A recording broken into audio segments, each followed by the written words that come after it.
Shalom Bapak Ibu semua, puji Tuhan. Saat ini kita bersama-sama ada di khotbah minggu bersama Box Willy. Dan tema khotbah minggu ini adalah masalah, bukan masalah, jika bersama Tuhan. Banyak orang begitu takut dengan masalah. Begitu dengar masalah mereka langsung lari. Padahal Tuhan tidak pernah mengajarkan kita untuk lari dari masalah. Tapi justru semua masalah harus dihadapi. Mengapa? Karena justru lewat masalah lah iman kita semakin bertumbuh. Lewat masalah lah kita menjadi dewasa secara rohani. Lewat masalah lah kita semakin mengalami Kristus dalam kehidupan kita. Boleh katakan amin? Mazmur 56 ayat 4 dan 5. Waktu aku takut, aku ini percaya kepadamu. Kepada Allah yang difirmannya ku puji. Kepada Allah aku percaya. Aku tidak takut. Apakah yang dapat dilakukan manusia terhadap aku? Nah saudara, setiap orang mau atau tidak mau, siap atau tidak siap, kaya atau miskin, pandai atau bodoh, akan menghadapi masalah dalam hidupnya. Hanya untuk dan cara mereka untuk menghadapinya saja yang berbeda. Apapun alasan suatu masalah, pasti bermanfaat bagi manusia itu sendiri. Jikalau ia berbalik kepada Tuhan dan mengizinkan Tuhan untuk mengoreksi dan mengajar apa yang perlu dilakukan, apa yang perlu diperbaiki. Jikalau masalah itu terjadi karena kesalahan diri kita sendiri, maka kita harus mengakui, minta ampun, dan mau berubah, bertobat, berbenah diri, serta harus belajar rendah hati. Jika masalah itu terjadi karena kesalahan orang lain, maka kita harus minta hikmat supaya dapat menghadapinya dengan bijaksana, melepaskan pengampunan, dan percaya bahwa Tuhan dapat mengubahnya menjadi suatu berkat. Jika masalah terjadi berasal dari iblis, maka kita harus mendekat kembali kepada Tuhan, memohon kekuatannya, serta tetap berdiri dalam kebenaran firman Tuhan, percaya bahwa Tuhan memberikan kemenangan demi kemenangan kepada kita. Jikalau masalah terjadi, diizinkan oleh Tuhan sendiri, maka kita memohon kepada Roh Kudus menopang kita untuk menjadi dewasa dalam iman dan mengalami Tuhan dalam masalah tersebut. Boleh katakan amin. Tuhan itu bukan saja Tuhan atas berkat, tetapi ia juga Tuhan atas masalah. Jikalau Tuhan bisa memberkati apa yang sudah dikutuknya, tentulah Tuhan sanggup pula membebaskan kita daripada setiap masalah. Manusia yang dewasa rohani tidak akan takut menghadapi masalah, bahkan menjadikannya suatu tantangan dan kesempatan untuk lebih dan lebih bertumbuh dalam Kristus. Masalah bukan masalah jika ada Tuhan Yesus bersama kita. Boleh katakan amin. Bukan berarti mencari-cari masalah atau menjadi biang kerok masalah. Melainkan tidak akan lari ketika masalah itu datang. Justru berani menghadapinya bersama dengan Tuhan Yesus.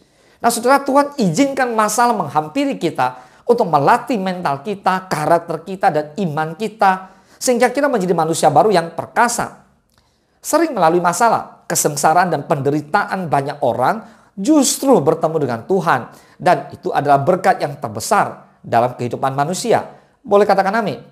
Masalah, kesulitan, halangan, rintangan, problema yang kita hadapi sebenarnya menunjukkan bahwa kita memerlukan adanya pertolongan dan terobosan-terobosan yang baru untuk membereskan semua hal itu. Sebagai umat Tuhan, kita sangat beruntung saudara loh. Mengapa? Karena Allah kita adalah Allah yang berkuasa untuk membuat terobosan-terobosan yang luar biasa dalam hidup kita. Sebesar apapun masalah kita, sesulit apapun kondisi yang kita hadapi, Tuhan akan selalu sanggup untuk menyatakan kuasanya bagi kita. Sebab itu kita harus memiliki sikap yang benar sehingga kita dapat melihat dan menikmati terobosan yang dikerjakan oleh Allah dalam hidup kita. Saudara, mulai dari masalah pribadi sampai masalah gereja. Hari-hari ini ada juga tempat ibadah kita yang diizinkan tetap boleh dipakai untuk beribadah, ada juga yang dilarang. Padahal kalau dipikir-pikir, lebih baik gedung-gedung, ruko-ruko dipakailah untuk beribadah daripada kegiatan-kegiatan lain yang bisa saja melanggar peraturan atau melanggar ketentuan dari pemerintah. Tapi kita percaya selalu ada Tuhan di tengah badai masalah. Katakan amin. Mari kita berdoa buat pembangunan gereja-gereja, pembangunan tempat-tempat ibadah bisa berjalan dengan baik. Dan kita anak-anak Tuhan juga bisa beribadah dengan baik dimanapun kita berada. Amin. Nah, 1 Korintus 13 ayat ke-11 dikatakan, ketika aku kanak-kanak, aku berkata-kata seperti kanak-kanak. Aku merasa seperti kanak-kanak. Aku berpikir seperti kanak-kanak. Sekarang sesudah aku menjadi dewasa, aku meninggalkan sifat kanak-kanak itu. Saudara, menjadi tua itu otomatis. Tapi menjadi dewasa itu pilihan. Masalah atau ujian apapun yang sedang kita alami pasti mendatangkan kebaikan. Ini jika kita mampu melihat dan memandangnya dari sudut pandang yang benar. Serta kita mampu meresponnya dengan sikap hati yang benar pula. Sebesar apapun masalah yang kita alami saat ini, pasti ada pelajaran berharga yang didapatkan. Masalahnya, apakah saudara mau belajar atau tidak mau belajar? Jika kita menyikapi masalah sebagai pembelajaran hidup dan bagian dari proses pendewasaan iman, maka kita percaya bahwa hal-hal yang baik pasti terjadi dalam hidup kita. Tak perlu kita takut, kecewa dan marah kepada Tuhan jika sedang berada dalam masalah. Jika Tuhan izinkan, apapun masalah yang kita alami, percayalah, Tuhan Yesus pasti memberikan jalan keluar yang terbaik. Nah saudara, satu kesaksian sederhana, ada seorang anak Tuhan yang mempunyai kesaksian bagaimana dia mengalami perubahan hidup dari karakternya yang dulu begitu keras, emosional, sombong ketika menghadapi masalah. Puji Tuhan, Tuhan memproses dia, Tuhan membentuk dia, sampai akhirnya ia mengambil keputusan untuk merespon setiap masalah dengan sangat baik, menjadi orang yang sangat lembut. Nah ini sikap yang benar, maka rohaninya semakin hari semakin dewasa melalui apapun yang terjadi itu. Sekarang hidupnya diubahkan menjadi makin bijak, sabar tentunya, dan lembut hatinya. Dan menyadari juga bahwa setiap masalah yang terjadi selalu ada jalan keluarnya, selalu ada pertolongan Tuhan. Boleh katakan amin? Saudara, tak banyak orang yang mampu menyikapi masalah itu dari sudut pandang yang benar. Kebanyakan orang memberikan respon yang sangat negatif terhadap masalah yang dialaminya. Ada masalah sedikit saja mereka langsung mengeluh, mengomel, merengek-rengek, bersungut-sungut, tersinggung, marah-marah, tak jelas. Tak mau lagi dinasehati, nggak mau ditegur, lalu mogok ke gereja, mogok baca Alkitab, mogok dari pelayanan, dan sebagainya. Nah, tindakan itu menunjukkan bahwa dia masih berlaku seperti kanak-kanak alias tidak dewasa rohani. Menjadi tua secara fisik adalah pasti bagi semua orang. Tetapi menjadi dewasa rohani itu pilihan. Dan itu terjadi dari akibat kita mau berproses. Salah satu prosesnya adalah melalui masalah. Melalui masalah yang ada sesungguhnya Tuhan sedang menggiring kita untuk mendekat kepadanya. Tidak sedikit orang yang ngotot pergi ke gereja karena mereka sedang mengalami pergumulan hidup. Yang penting jangan hanya ada masalah baru ke gereja. Enggak ada masalah, enggak lagi ke gereja. Bertobatlah saudara. Katakan amin. Nah inilah yang seharusnya kita sadari. Sesungguhnya kekuatan dan kemampuan kita memang sangat-sangat terbatas. So kita perlu Tuhan dengan kekuatannya yang tanpa batas. Melalui masalah, kita diajar untuk bergantung sepenuhnya kepada Tuhan dan firman-Nya. Lalu kita belajar untuk memegang teguh janji firman Tuhan. Janji manusia mudah sekali tidak ditepati dan meleset. Tapi janji Tuhan adalah ya dan amin. Tuhan Yesus pasti menolong. So jangan terpaku pada masalah atau situasi. Sebab hidup kita adalah karena percaya. So percayalah bahwa dalam perjalanan hidup ini kita tidak sendirian.